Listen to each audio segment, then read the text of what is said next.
बुलढाणा शहरातील न्यूरॉन हॉस्पिटलमध्ये एका 17 वर्षीय तरुणीचा उपचारादरम्यान मृत्यू झाल्याची धक्कादायक घटना घडली आहे। मेंदूच्या आजाराने त्रस्त असलेल्या सेजल नावाच्या या मुलीच्या निधनानंतर संतप्त नातेवाईकांनी रुग्णालयात मोठा आक्रोश केला। डॉक्टरांनी उपचारात हलगर्जीपणा केल्याचा आरोप नातेवाईकांनी केला असून यामुळे काही काळ रुग्णालयात तणावाचं वातावरण निर्माण झालं होतं। सेजलला बुधवारी 14 जानेवारीच्या रात्री उशिरा बेशुद्ध अवस्थेत न्यूरॉन हॉस्पिटलमध्ये दाखल करण्यात आले होते। ती 2 तासांपासून बेशुद्ध असल्याचे तिच्या आईने डॉक्टरांना सांगितले होते। मुलीची प्रकृती चिंताजनक असल्यानं तिला पुढील उपचारासाठी मोठ्या रुग्णालयात हलविण्याचा सल्ला देण्यात आला होता। मात्र आर्थिक परिस्थिती नाजूक असल्याने नातेवाईकांनी तेथेच तातडीनं उपचार सुरू करण्याचा आग्रह धरला, असे रुग्णालय प्रशासनाचे म्हणणे आहे। दुसऱ्या दिवशी सकाळी म्हणजेच 15 जानेवारीला सेजलचे ब्लड प्रेशर वाढले आणि काही वेळातच तिची प्राणज्योत मालवली। या घटनेनंतर नातेवाईकांनी संताप व्यक्त करत डॉक्टरांना जाब विचारला। घटनेची माहिती मिळताच पोलिसांनी रुग्णालय गाठले। या प्रकरणावर माहिती देताना न्यूरॉन हॉस्पिटलचे डॉक्टर निलेश वाघ म्हणाले की सदर मुलीला काही महिन्यांपूर्वी मेंदूचा कॅन्सर असल्याचं निदान झालं होतं आणि तिच्यावर मुंबईत शस्त्रक्रियाही झाली होती। बुधवारी रात्री जेव्हा तिला आणले तेव्हा तिने औषधे कशी घेतली याची माहिती नातेवाईकांना देता आली नाही। सकाळी प्रकृती खालावल्यानं तिचा मृत्यू झाला। रुग्णांच्या प्रकृतीची पूर्ण पार्श्वभूमी समजल्यानंतर इतर नातेवाईकांनी मृतदेह घराकडे नेला आहे। माझं नाव सुभाष देवकरण तिलुंदिया। मी गोतमारा गावाला राहतो। माझी साल्याची मुलगी देहांत झाली आज। ते कशामुळे सांगून झाली मी सांगतो मला। काल आम्ही 10 वाजेपर्यंत ॲडमिट केलं डॉक्टरांनी एक सलाईन छोटी आणि एक मोठी 2 सलाईन लावल्या। त्यानंतर डॉक्टर चालले गेल्यानंतर त्या मुलीची हालत गंभीर झाली। त्यानंतर सकाळी उठल्यानंतर मग आम्ही नर्सांना सांगितलं की तुम्ही डॉक्टरांना फोन करा, तुम्ही आमचं पेशंट सिरियस होत आहेत। ते म्हणजे आता येतात डॉक्टर, केव्हा येतात? तर ते डॉक्टर आतापर्यंत आले नाही। ते आले मग किती 2 वाजे आपल्या 12 वाजता आले। 12 वाजता आले तर तेव्हा मुली गेलेली होती।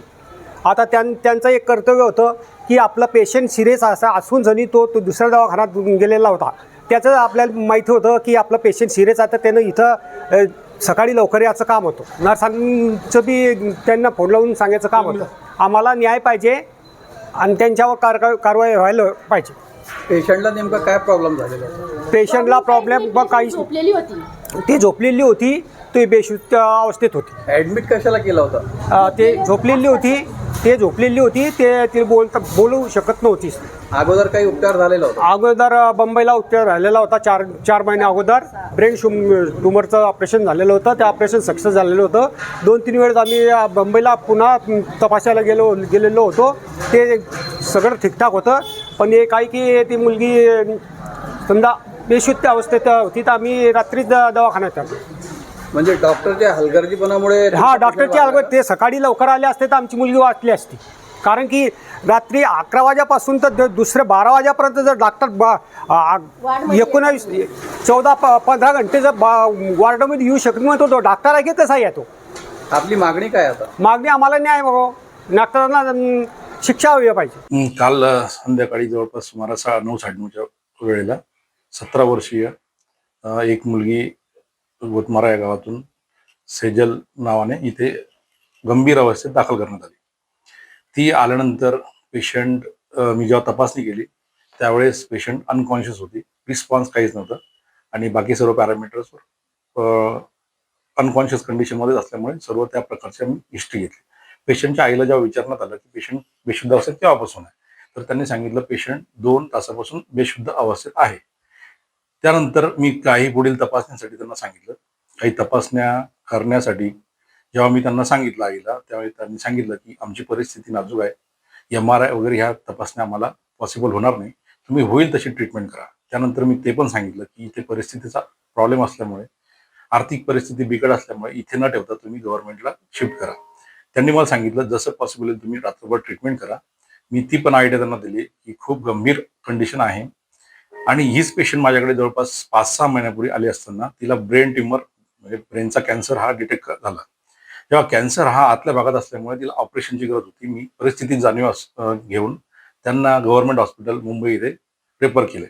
त्यानंतर ती ऑपरेट झाली, पण त्या ऑपरेट झाल्यानंतर काही दिवस पेशंट व्यवस्थित होती. त्याच्यानंतर मग तिला काही गोळ्यांवर ती कंटिन्यू होती.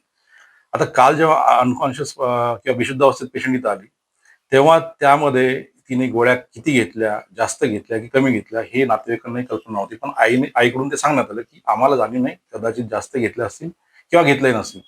दोन शक्यता, एक तर ब्रेन ट्युमरचं म्हणजे ब्रेनचा कॅन्सर थोडा वाढल्याची, कारण तपासण्यासाठी त्यांना नाकारण्यात आलं होतं. एक ब्रेनचा कॅन्सर थोडा वाढला असणार, प्रेशर वाढला असणार, त्या हिशोबाने मी ट्रीटमेंट सुरू केली. आणि दुसरं एक की झटका आला असणार पेशंटला, कारण तापीची योगी तशी हिस्ट्री त्यांनी दिली नाही. आणि इन्व्हेस्टिगेशन दाखवल्यामुळे मला त्या कंडिशनमध्ये जितकी पॉसिबल ट्रीटमेंट आहे ती पूर्ण मी चालू केली. ट्रीटमेंट चालू असताना पेशंट त्याच कंडिशनमध्ये सकाळपर्यंत होता. सकाळी जेव्हा सिस्टरने, आमच्या इथल्या डॉक्टर्स आहेत, नाईटचे डॉक्टर, त्यांनी बघितलं तर पेशंटची कंडिशन सेम होती, खालावली नाही. परंतु काही वेळानंतर पेशंटचं थोडंसं बीपी मध्ये वाढ झाली. मग नातेवाईकांनी थोडी चौकशी केली सिस्टरकडे की सर कधी येणार आहेत. तर सिस्टरने सांगितलं सध्या ही ट्रीटमेंट आम्ही कंटिन्यू करताय. सरांनी सांगितलं सर थोड्या वेळात येणार. मी जेव्हा इथे पोहोचलो तेव्हा मी पोहोचायच्या अगोदर पेशंटचा बीपी थोडा वाढलेला होता. नंतर जे ऑक्सिजन सॅच्युरेशन आहे, म्हणजे पेशंटचा ऑक्सिजन पण ओके होता.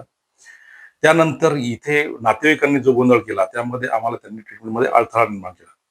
त्यामध्ये त्या रूममध्ये जे आमच्या आयसीयू रूम आहे शेवटची, तिथे त्यांनी आम्हाला एंट्री करू दिली नाही. ना सिस्टरला तिथे एंट्री किंवा डॉक्टर. त्यांनी जे गोंधळ निर्माण केला त्यामध्ये पुढची ट्रीटमेंट मी करू शकलो नाही. अशा कंडिशनमध्ये जेव्हा मग त्यांना 1-2 तासानंतर त्यांनी हे गोंधळ केला, तोपर्यंत पेशंटला जे बेसिक पुढची पहिली ट्रीटमेंट चालू ती चालूच होती. नंतर त्यांनी डिसिजन घेतली की आम्ही इथून शिफ्ट करताय पुढच्या, म्हणजे घरी करताय की पुढे दुसऱ्या हॉस्पिटल करताय, त्यांनी ती आयडिया दिली नाही. इथून मग पेशंटला पाठवून दिलं. हा, या वेळेस जेव्हा मी आलो हॉस्पिटलला त्यावेळेस इथे गोंधळ खूप निर्माण झाला होता. जवळपास त्यांचे काही लोक इथे तोडफोड करण्याच्या पूर्ण मनस्थितीतून काही तोडफोड केली त्यांनी आणि आमच्या सिस्टरला मारहाण केली. तर त्या कंडिशनमध्ये मला पोलिसांना बोलावं लागलं. पोलिसांना बोलवून मग मी त्यांना इन्फॉर्म केलं. नंतर पोलीस आल्यानंतर मग थोडं त्यांनी कंट्रोल केलं.